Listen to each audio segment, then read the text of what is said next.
Hey, so back to the epic journey and the uncut marriage. The reason why I call it that because a life has been a journey. You know, it really has. Like good times, bad times, times. But God never left no time. You know, I had to, grew up. You don't, you can't relive your past all the time. A lot of people will try to make you relive your past, and that's what I mean when I be saying when you're married and things of your things of your past can trigger things to make you think. If you're married, this is for me for me when you're married, it make you think that you know that's what it triggers your mind to that, like it has some similarity, so that'll trigger, so that's causing conflict. It's good to be every female, every woman wants to be married, and they be thinking of this big extravagant thing, like like fairy tale weddings that you see on TV. But if some don't even do, like, some don't be like that. It honestly don't. I mean, I was happy. As soon as I felt like it was just all dandelions, who God showed me by testing my marriage. We had big. Like I said, I was always alone. I always had a little friend, a cut buddy, somebody to kick it with, something, but you get tired of being a cutty buddy, friend buddy, as women, we get tired of that. Some people just keep themselves on that mentality. It's mental, like when you're trying to manifest something, you have to keep it mentally. So, but when you're manifesting, you have to make sure you're clearly, clearly, clearly manifesting. When you're praying for your significant other, make sure you get to the point that where you need the root. The root is where you would have to go to the root of what you feel like. You can't just be like, oh Lord, I need you to help me with my marriage. Okay. He'll help. What do you need help with? Because if you needed my help, you would have let me know what it is that you need help with, far as your marriage is concerned. What do you need for this marriage to work, or not necessarily work? What do you need to make yourself better in this marriage? What do you have to do? Us as females, we have to take a lot, you know, or not, or not. Because every time you be like, when people bring up thing about marriage, first thing they think is, it was some infidelity. No, it's not infidelity. It could be. I pray, oh Lord, I want me a good man, take care of me, by putting me in this big old house, and guess what he is? Schizophrenic, bipolar. Could be on the low. Because I've seen crackheads with big houses. Crackheads. I've seen some can hold it together, then just then all of a sudden it just go down. I've seen that before, because I've been in the lifestyle where I was wanting to be a trap queen, back in the day. I did it for 5 years. I did it for 5 years, and I was good at it. I was real good at it. I had all the things. I had so many things. They used to be mad at me. They used to be mad at me in my hometown where I'm at. They used to be mad at me. When they see me, that's what they think. That's what they think I be doing. But no, I don't do that. I already did that. I already know what it's like. I already know what it's like. And then hell, they look like they doing it themselves. They on. Not judging nobody, because to each his own. Because the world is, to me, where I'm from, my town, it's like they drugs. It's everywhere. It's drugs. You know, and that's what they turn to. But anyway, yeah. So like I was telling y'all, when my mother had left, I had to grow up. It was like grow up. instantly. So I was trying to be over there with my stepfather and my sisters and my brothers. You know, I had to leave. We get into it. I had to leave, so I went and came and stayed with my auntie Richard. So in heaven, auntie, I love you. You know, she molded. She really didn't know. We didn't, like I said, our parents as we have as me. I'm finna be 40. You know what I'm saying? So me and my mother is like 12, 15 years apart. No, she's 56. My mother's almost 50. She's 56. And I'm finna be 40. So she's 16. She's 16 years older than me, right? So it's basically like we grew up together. She didn't really know what was going on. You know, her mentality, she was doing things, you know. Like I said, people get married for different reasons. You never know. You know, sometimes people be thinking that it was love and it wasn't nothing but lust, because if something happened, like say for instance, I'm gonna just use me for an example. Okay, so like last year around um the first beginning of, well, like the first of the year, you know, 21, probably like February, March, I had came back to Alabama from I had came back to Alabama from I think I was in Houston. I might have been in Florida. I don't know.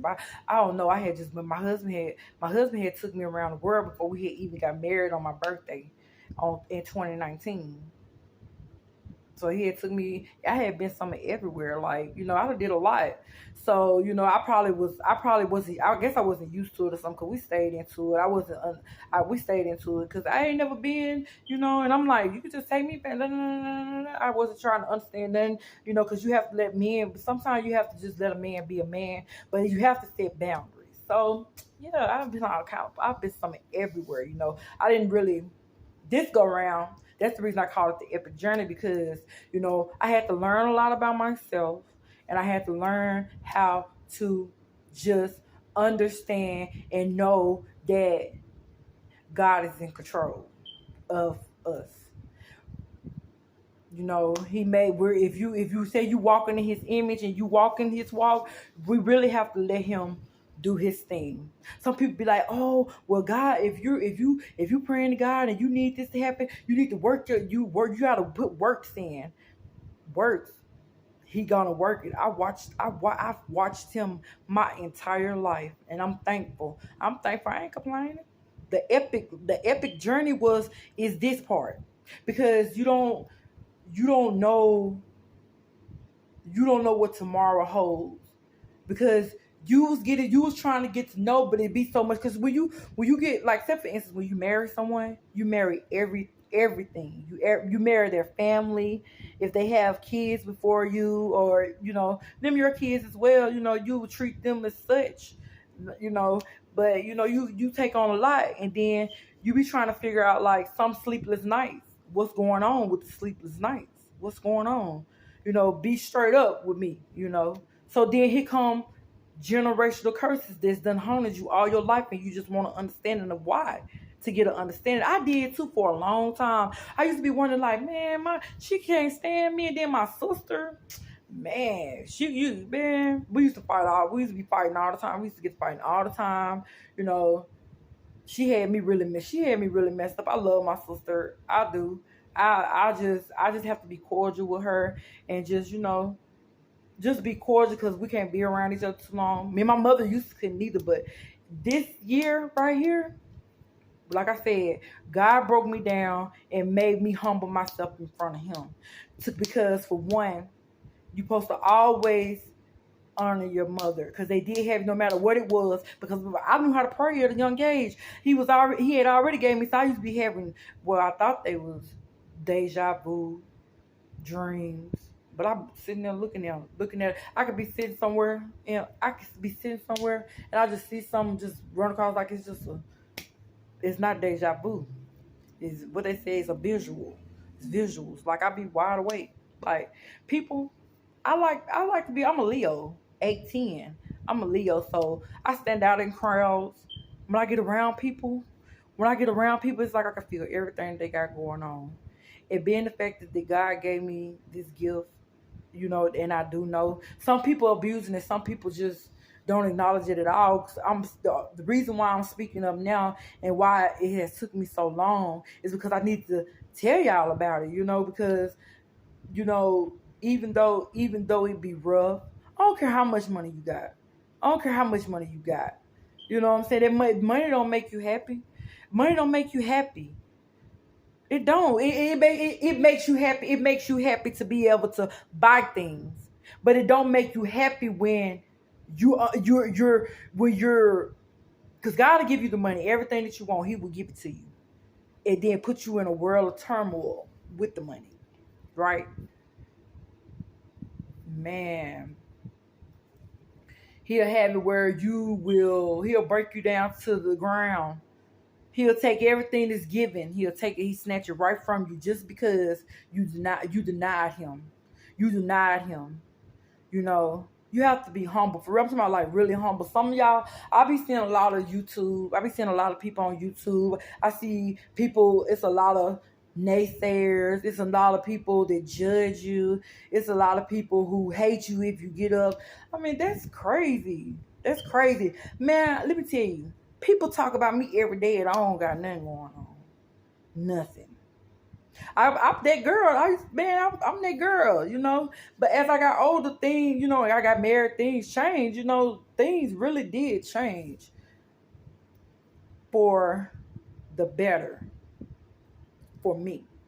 Cause I couldn't understand what be going on with my husband. I just couldn't. I'm like, you know, the more I try to understand, it's more things. You have to be mindful when you're married. You know, certain the things that you used to do. You know, you have to when you grown, you have to put the childish things away and be considerate of the other. Because if I did to him what he felt like it wasn't anything, but I felt like I felt like it was a lot. You know, but you know that's neither here nor there.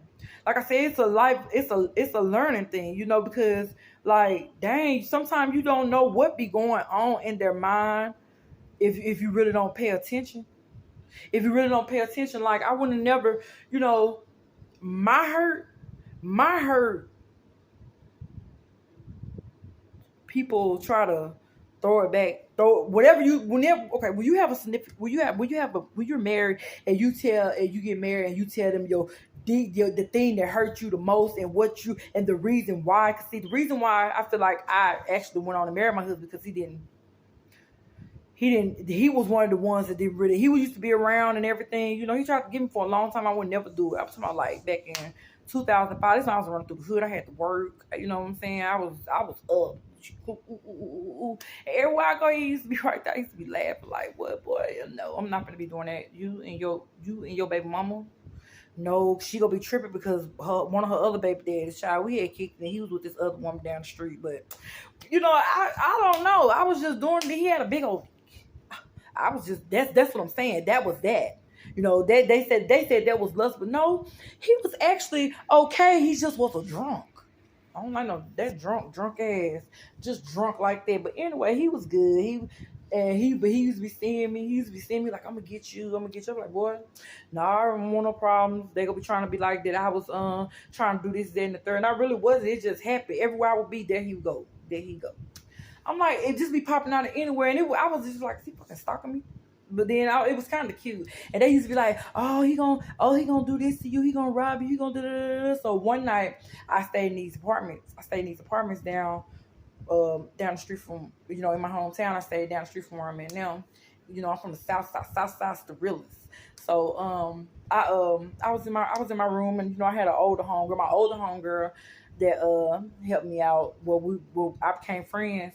Well, you know how you become friends with the oddest person in the world? That's what she was. But she really looked out for me, and I felt like I owed her everything because she looked out for me when nobody else. And we bumped heads a lot, but I thank God, you know, that friendship has ran over. You know, it's hard to be friends with somebody when you're trying to, God get you to yourself because he needs you to be fully aware of what's going on with your life. You know, when you always be the one to know how to do stuff, show people things. You know, people try to take what you know and try to make it like they did it, you know, or try to bash you, or I was that girl, you know. I was young. I was doing things, thought I was grown, and didn't even know nothing. Didn't even know nothing about nothing. about being stable, about nothing. Just getting cribs after cribs after cribs after cribs at a young ages. Big TVs, balling out, trapping, everything. I had a son, my son. You know, so yeah, but like I was saying, back in 2000, when I had seen him or whatever, and I didn't, I wouldn't do it. I'm like, boy, he was wild. I sure enough was wild. I was wild, girl. I wasn't wild like that, but I was a wild girl. They used to be like, oh, like I was telling y'all, they thought I was like the girls because I don't like girls. I just didn't really mess with. I didn't really mess with. I don't mess with my homeboys. I don't do that. No, that's my homeboy. You my homeboy. I used to be trapping with them. A trap or die nigga. Trap or die nigga. But yeah, so we out there in the hood chilling. In the hood, good and in the hood, face car clean anywhere in the United States. Mines, yeah, really. But anyway, just being extra. But yeah, so I used to be seeing them or whatever.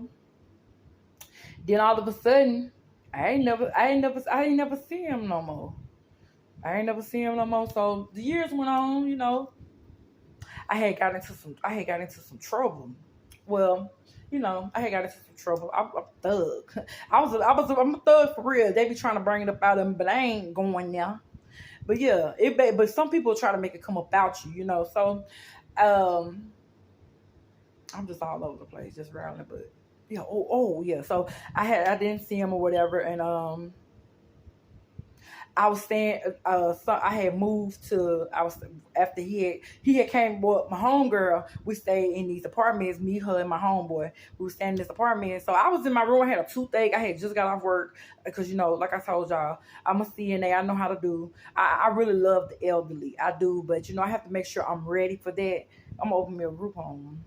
I'm gonna do me a group home. Yeah, I just have to. I think I think I'm ready. I think I want to do that, but I don't know what God has in store for me with everything that I know. I know how to do a lot of things. Very talented.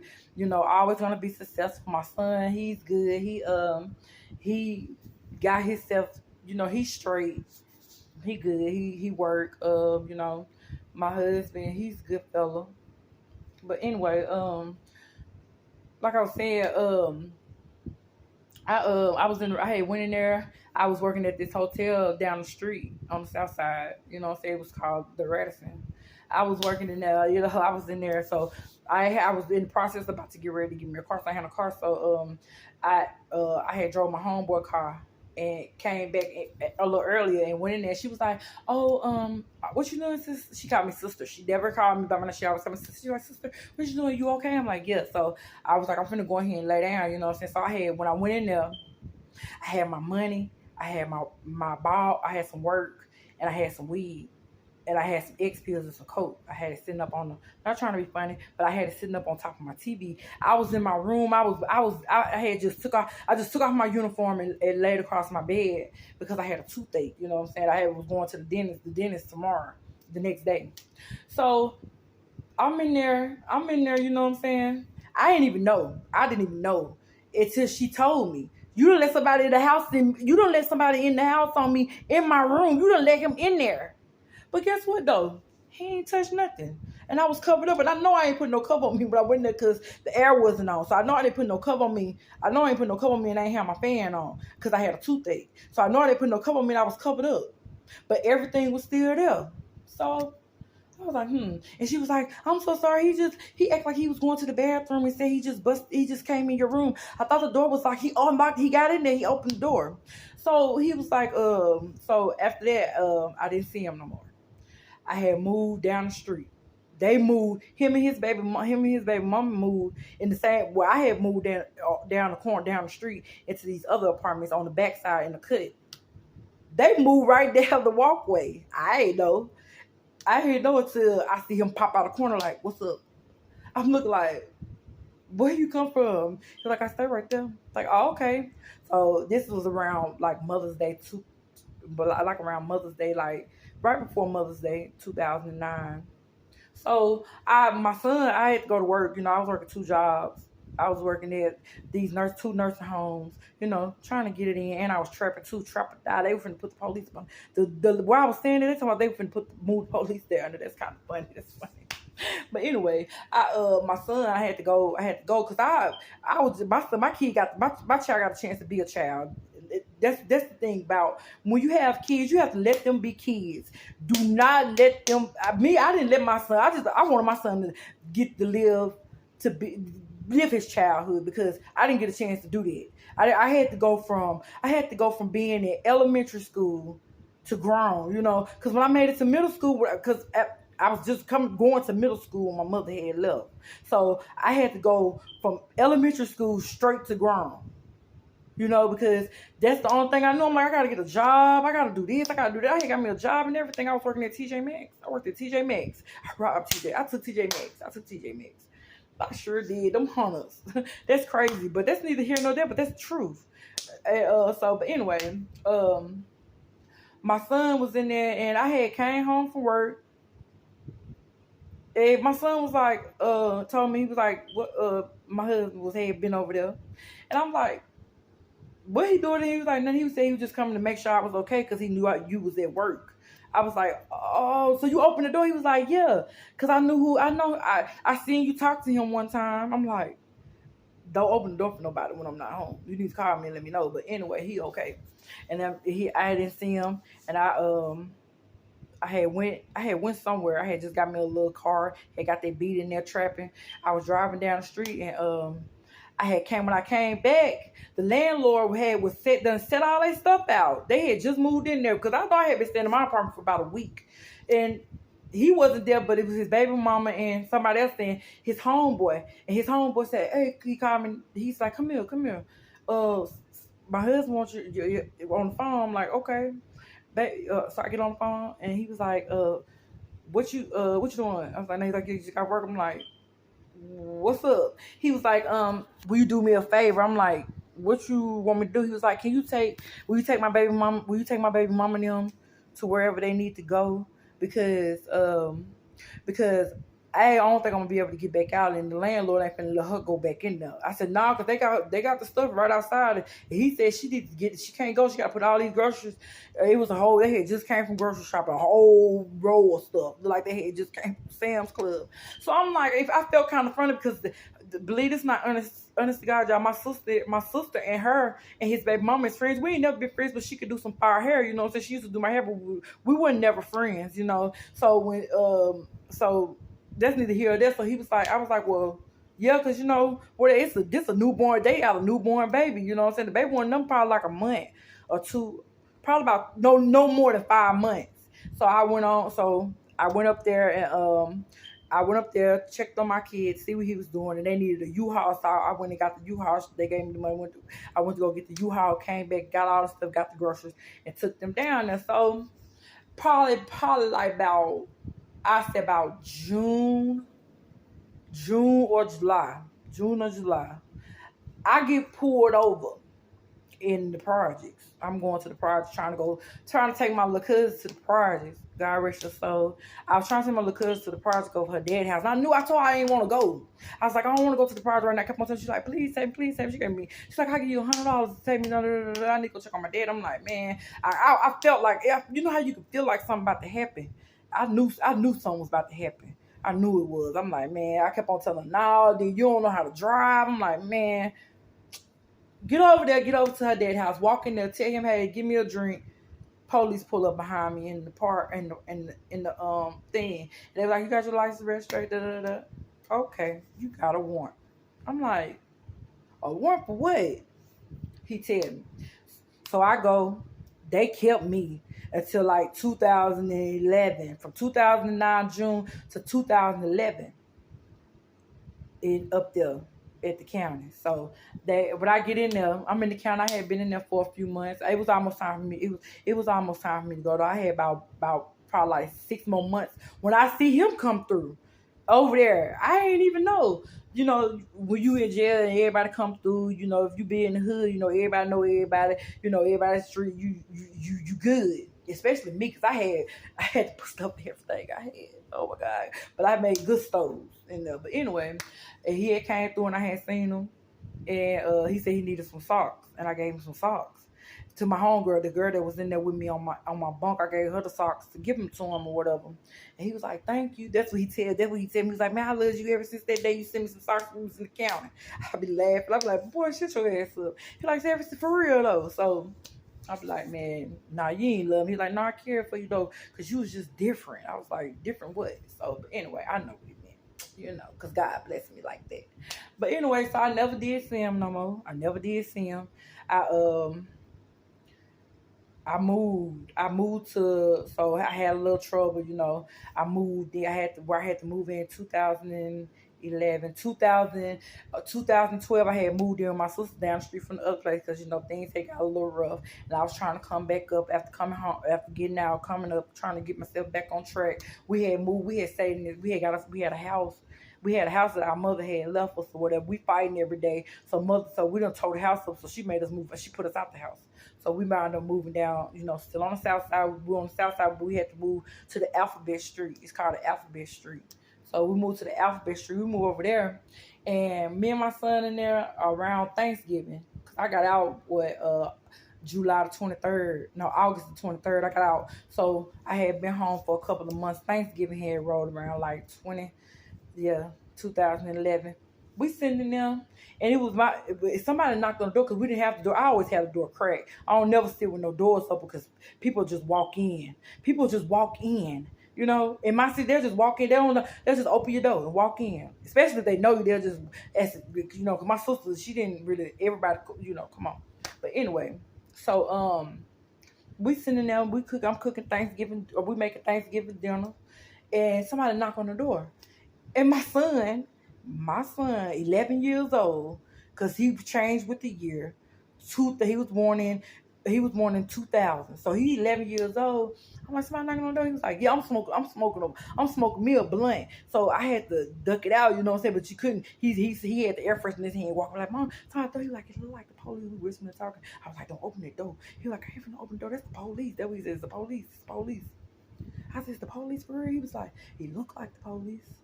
I'm laughing. So we standing right there. So he stick the thing in the door. So after he pull off and drive off down the street, open the door. Guess who it was? DHR. So the man come up there. I called car number on the car the next day or whatever, and they was actually looking for my sister. They was looking for my sister, and they was like, they was like, "Oh yeah, we're here." They was trying to. They thought my son. Somebody